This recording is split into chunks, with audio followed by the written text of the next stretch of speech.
안녕하세요. 오늘은 보강통벽 도면을 그려보고 수량과 기초자폐를 확인하는 방법에 대해서 알아보도록 하겠습니다. 먼저 제가 이제 간략하게 블로그에 적어놨는데요. 보강통벽 상부에 여유폭이 많거나 구조물 등의 별다른 시설물이 없을 때는 횡단면도상에 아마 기본적으로 보강통벽이 그려져 있을 거예요. 그걸 바탕으로 평면도상에서 기초자폐를 추출해서 시공하시면 될 것 같고요. 만약에 이제 상부에 시설물이 있거나 여유폭이 많지가 않으면 반드시 횡단상 보강통벽과 실제 현황하고 확인을 하셔야 돼요. 그래야 나중에 그 문제가 생기지 않겠죠. 처음에 횡단면도를 작성을 해야 되고요. 그에 따라서 이제 전개도도 작성이 되겠죠. 그 다음에 기초좌표를 확인해서 어, 시공하시면 될 것 같습니다. 이 내용은 한번 읽어보시면 될 것 같습니다. 그리고 제가 도면을 통해서 한번 설명을 드릴게요. 횡단면도에 이렇게 보강통벽들이 그려져 있습니다. 그래서 먼저 확인을 하셔야 될 게 이쪽에 이제 용지 경계가 이렇게 나와 있죠. 용지 경계를 보시면 지금 여기는 톱하기 라인까지 되어 있고요. 지금 여기는 지금 이렇게 용지 경계가 되어 있습니다. 이 용지 경계도 횡단면도 상에 맞게 되는지 한번 확인을 할 필요가 있겠죠. 그래야지 이 구조물들이 얼만큼 위치에 시공이 되는지 확인할 수도 있고요. 그 다음에 중요한 게 이제 이 지반고죠. 이 지반고인데 지반고가 지금 이렇게 그려져 있는데 만약에 실제 측량을 해보니까 이 하얀 선으로 그려져 있으면 이 지금 두 단을 보강통벽을 빼도 되겠죠. 굳이 지반고 밑으로 5단까지 넣을 필요는 없으니까 지금 현재는 여기 3단까지 넣게 돼 있죠.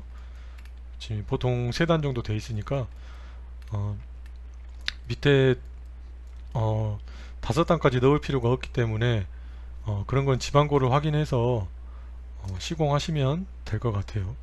그래서 감리나 감독하고 협의해서 수량을 조절하시면 되죠.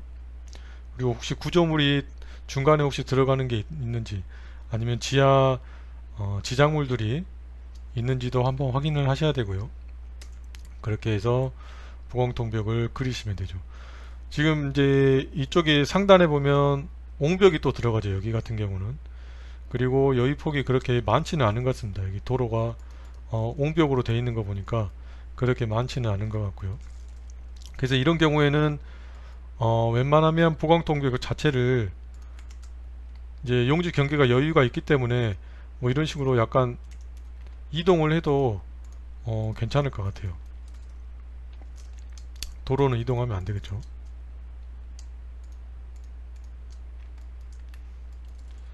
뭐 예를 들어서 약 20점만 이동을 해 보겠습니다. 20점만 이동을 해서 이렇게 이제 횡단면도를 그리면 되겠죠.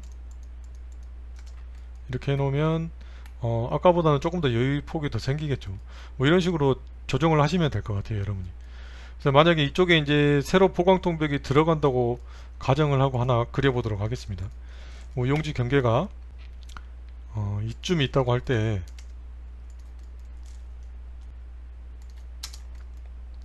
용지 경계에서 기초를 한 20점만 떼서 시공을 해 보겠습니다.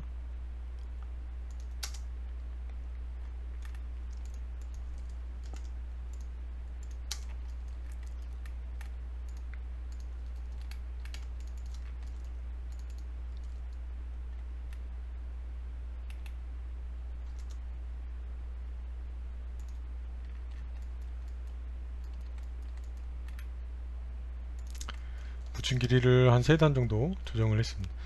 그러면 여기에서 그냥 왼쪽으로 조금만 이동하면 되겠죠.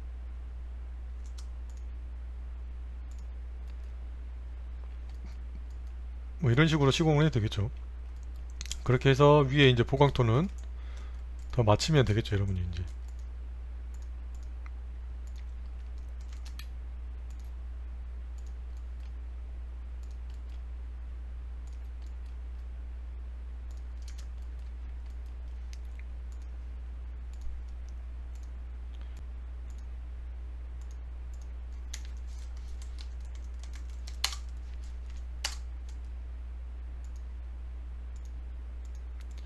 이렇게 하면 상부의 여의폭이 약 66전 정도가 나오는 걸로 확인할 수가 있습니다. 뭐 이렇게 해서 여러분이 보강통벽은 조정을 하셔서 시공을 하시면 될 것 같아요. 지금 여기 같은 경우도 상부에 방음판이 들어가기 때문에 보강통벽이 잘 시공이 돼야 구점 이제 이 번면 구배도 잘 나오고 구점을 시공하는데 문제가 없겠죠. 예를 들어서 이러한 도면을 보면 여기 같은 경우도 지금 사면이 상당히 길죠. 사면이 3단까지 돼 있고 보강통벽이 하부에 이렇게 들어가게 돼 있습니다. 근데 이제 보강통벽 여기 폭을 보면 67전 나오죠. 기존에 그려져 있는 게. 근데 이제 용지 경계가 만약에 이쪽에 있다고 하면 제가 추천드린 거는 이 보강통벽을 조금은 더 이 정도로 이동을 시키는 걸 추천드리고 싶어요. 뭐 1m 정도 1m 정도 이동을 시키면 여의폭도 더 많아지게 되겠죠. 이 여의폭이 더 많아지게 된다. 이렇게 1.67로.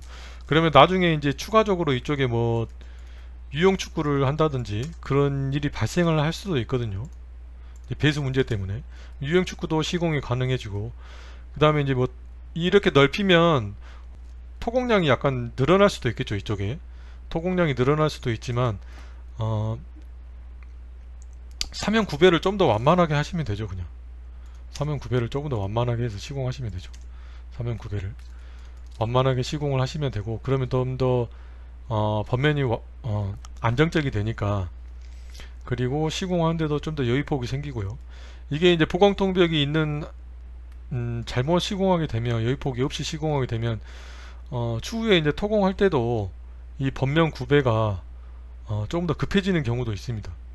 그래서 항상 이 보강통벽을 이 들어가는 구간은 횡단면도를 반드시 확인을 해서 제대로 된 지점에 시공을 하셔야 돼요.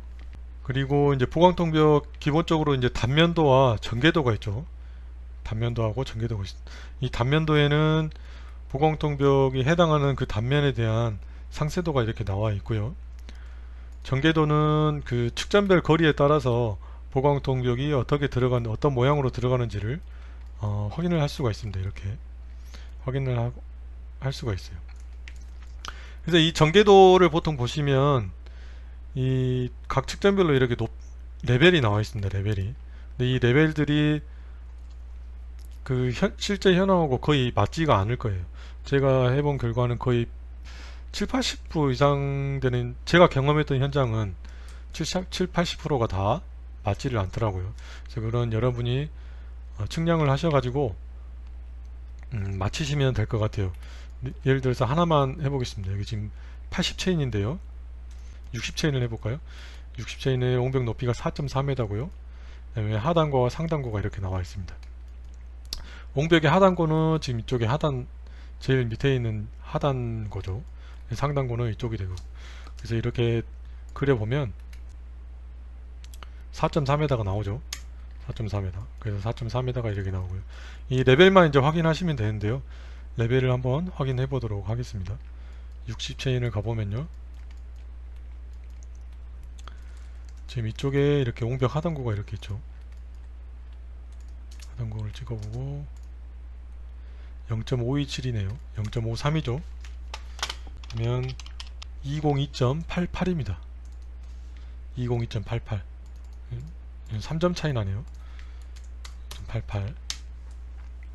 3점 정도는 뭐 큰 의미는 없으니까 207.28이 되겠죠. 여기는 이런 식으로 여러분이 이제 레벨을 조정해서 그리시면 돼요. 다른 데도 한번 봐보겠습니다. 여기 이제 40체인인데요. 40체인 옹벽 높이가 2.4m입니다. 2.4m고,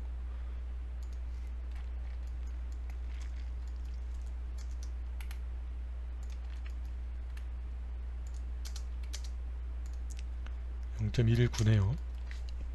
203.6 하나입니다.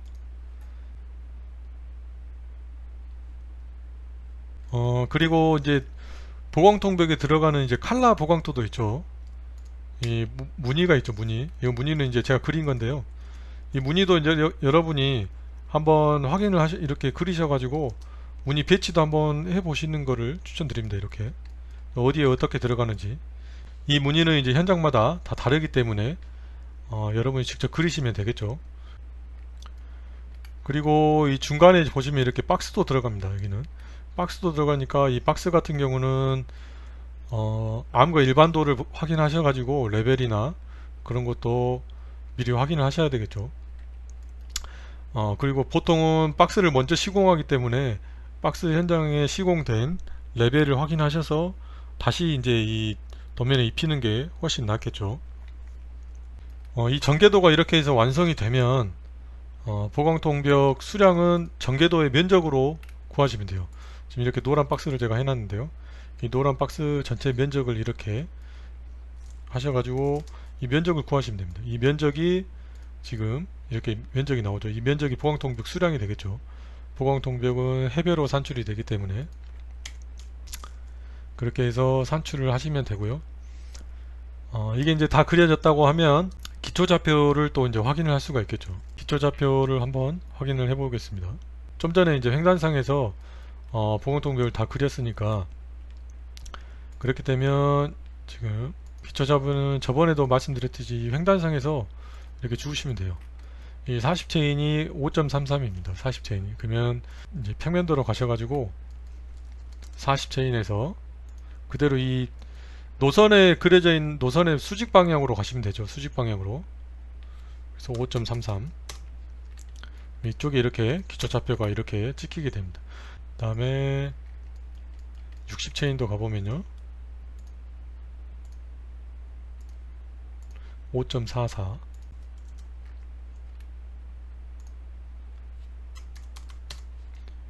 이렇게 되죠. 이렇게 이제 기초 좌표가 나오게 되면 기초 라인을 이렇게 한번 연결을 시키셔서 쭉 한번 확인을 해 보셔야 되겠죠. 예를 들어서 9에다가 치고요. 그럼 여기 보시면 평면도상에는 약간 라운드가 돼 있죠. 이 라운드는 이 도로 노선을 그대로 따라가시면 될 것 같아요.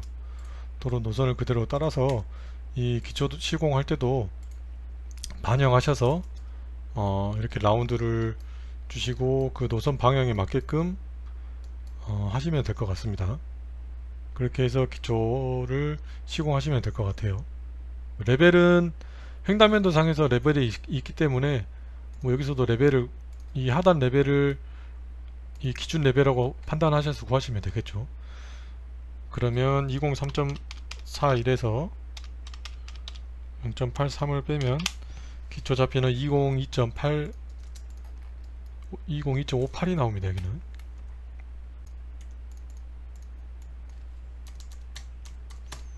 이쪽 기초 하단 레벨은 202.58 이렇게 각각 구하셔서 보강통벽도 시공하시면 돼요. 그러면 큰 문제가 없겠죠. 또 하나 말씀드릴 거는 구조물 접속 후에 보통 이렇게 보강통벽을 시공을 많이 하는데요. 구조물 접속부는 이렇게 다 직선입니다. 대부분 구배가 직선이죠. 근데 보강통벽은 사선으로 이렇게 구배를 약간 주면서 쌓게 돼 있죠. 대부분이. 그렇기 때문에 이런 접속부에서는 대부분 일정 거리 이상부터는 구배를 뭐 이쪽에서부터 구배를 완만하게 해서 경사를 좀 급하게 해서 이제 구조물에 접속하게 되는데요. 그렇게 될 경우에 약간 직선으로 접속을 하면 좀 보기가 더 안 좋더라고요. 그래서 제 경험상 볼 때는 이런 부위에는 이 지금 여기도 보시면 약간 제가 둥글게 말았죠. 이렇게 둥글게 말았습니다. 그래서 이런 접속부는 이렇게 둥글게 말면 추후에 이제 시공하고 나서 보기가 조금 더 낫더라고요. 그래서 그런 부분은 여러분도 한번 참고하셔서 한번 이렇게 시공해 보는 것도 한번 고려해 보시기 바랍니다. 그냥 바로 직선으로 해서 이렇게 잊지 마시고 약간 끝부분을 둥글게 말아서 이렇게 하면 조금 더 보기가 더 좋고 이 접속 부위도 좀 더 자연스럽게 연결이 되는 것 같더라고요. 방금 그리고 구배를 말씀드렸는데 제가 그걸 하나 빠뜨리고 말씀드린 것 같아요. 이 단면도에 가시면 이렇게 보강토 쌓는 구배가 나와 있습니다. 여기 지금 3도라고 나와 있죠. 그럼 단면도가 3도가 맞는지도 한번 확인해 볼 필요가 있겠죠. 이쪽에서 제가 3도니까 거꾸로 87도가 되겠죠. 87도로 3도면 90도에 3도 빼면 87도입니다. 그러면 여기 보시면 3도에 맞게끔 보강통벽이 쌓여져 있는 그림이 그려져 있는 걸 확인하실 수가 있어요. 이것도 이제 횡단면도 상에서도 한번 확인을 해 봐야 되겠죠. 횡단면도 상에서도 보시면 여기서 한번 해보겠습니다. 이렇게 한번 그려보면 지금 이렇게 3도에 맞춰서 보강통벽이 쌓여진 거를 확인하실 수가 있겠죠. 이렇게 해서 단면도와 단면도하고 또 전개도 그리고 횡단면도까지 이렇게 세 개를 세트로 그리셔야 돼요. 세트로 그리시면 보강통벽은 다 그리신 거라고 생각을 하시면 될 것 같습니다. 그래서 이걸 토대로 마지막에 이제 종평면도에서 좌표만 입혀서 좌표 추출해서 시공을 하시면 되겠죠. 과거 제가 이제 했던 걸 한번 보여드리도록 하겠습니다. 지금 여기 같은 경우도 이 교량 교대에 이 날개벽을 이제 보강토로 하게 되어 있습니다. 여기 지금 경사가 상당히 급하죠. 이런 부분에 시공을 하게 됐는데요. 이렇게 여기는 지금 진입로가 없어서 저희가 밑에부터 하단에서 진입로를 만들어서 보강통벽을 시공을 했었습니다. 그래서 여러분도 이런 부분은 대부분 설계에 반영이 안 되어 있기 때문에 사전에 검토해서 실정 보고를 하시던지 하셔야겠죠. 이렇게 이제 보강통벽 기초를 시공하게 됐고요. 그래서 여기는 완료된 모습입니다. 여기도 보시면 이제 여기도 둥글게 약간 말았죠. 둥글게 약간 만 모습입니다. 그렇게 되면 훨씬 더 보기가 더 좋더라고요. 이쪽에도 지금 보시면 경사가 상당히 급하죠. 경사가 상당히 급하고 이렇게 보강통벽을 쌓아 왔습니다. 이쪽에도 용지 경계 쪽에 최대한 반영을 해가지고 보강통벽을 쌓으면서 이렇게 올라왔어요. 그래야지 약간 여유가 생기겠죠. 그리고 마지막에 이제 장비가 정리하면서 내려가는 모습입니다. 그래서 오늘은 여기까지 이제 보강통벽을 한번 봐봤고요. 제 설명이 어떻게 되는지는 모르겠지만 최대한 이해시켜 드리려고 노력은 했지만 이게 이제 제가 짧게 설명을 드리다 보니까 한계가 있었던 것 같습니다. 여러분이 영상을 보시고 참고하셔서 현장에서도 유용하게 사용하시고요. 시공하시는데 최대한 하자가 적게끔 그리고 문제가 안 생기게끔 시공하시면 좋을 것 같습니다. 오늘은 여기까지 하도록 하겠습니다.